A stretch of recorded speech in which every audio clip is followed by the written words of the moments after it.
ఇది మా Bhogi day short video అనమాట. నేను మీరు షాపింగ్ వీడియో చూసారు కదా! అది తీసేసి నేను ఇలా జర్నీ స్టార్ట్ చేశాననమాట కావలికి. సో, ఇట్లా వచ్చేసరికి మా పిల్లలైతే ఇట్లా నిద్రపోయారు. అంటే లైక్ 8 అయింది. కొంచెం మార్నింగ్ నుంచి అలసిపోవడంతో ఇంకిలా నిద్రపోయారనమాట. ఇంక రాగానే లేచేశారు. ఇంకా కొంచెం సేపు జర్నీతో మాకు ఇల్లయితే వచ్చేసిందనమాట. ఇంకొచ్చాక ఏముంది మనకి ముచ్చట్లే కదా! తర్వాత మంచిగా డిన్నర్ చేసేసి గోరింటాకు పెట్టింది మా మమ్మీ. ఇట్లా మంచిగా ఎర్రగా పండిందనమాట.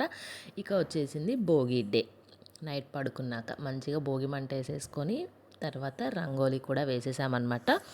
రంగోలి వేసిన తర్వాత ఇక్కడ ఒక ఆనవాయితీలాగా అనమాట మేళాలు మోగిస్తారు. సో, అది ఇక్కడ మార్నింగ్ 8కి ఆ టైంకి ఇట్లా మేళాలు మోగిస్తారనమాట. ఇంకే అప్పటికే మాది బాత్ అంతా అయిపోయింది. తర్వాత ఇంక మంచిగా భోగి దోస కదా! దోస తినేసి టెంపుల్‌కెళ్ళామనమాట. ఇక్కడ పోలేరమ్మ తల్లి టెంపుల్ కొంచెం ఫేమస్. భోగి సంక్రాంతికి బాగా వస్తారు జనాలు కూడా. సో, ఇంక అక్కడికెళ్ళి దండం పెట్టుకొని వస్తూ వస్తూ మా పాప కోసం షాపింగ్ చేశాననమాట డ్రెసెస్. ఎన్నున్నా కానీ ఇక్కడికొచ్చాక వీళ్ళు తెచ్చుకోమంటే అదొక స్పెషల్ కదా! సో, 2 తెస్తే మా పాప ఒక్కటి చూస్ చేసుకొని ఒకటేసుకొని పోజులు ఇచ్చేసిందనమాట.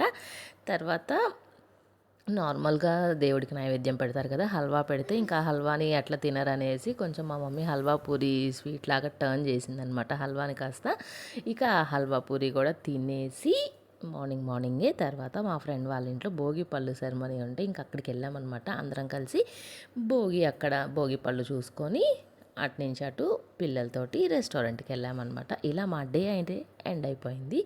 ఈ శారీ అయితే మాకందరికీ వితౌట్ హస్బెండ్స్ అనమాట. మేమే ఏలేసామనమాట కావాలని. సో, ఇట్లా మా డే ఎండ్ అయిపోయింది.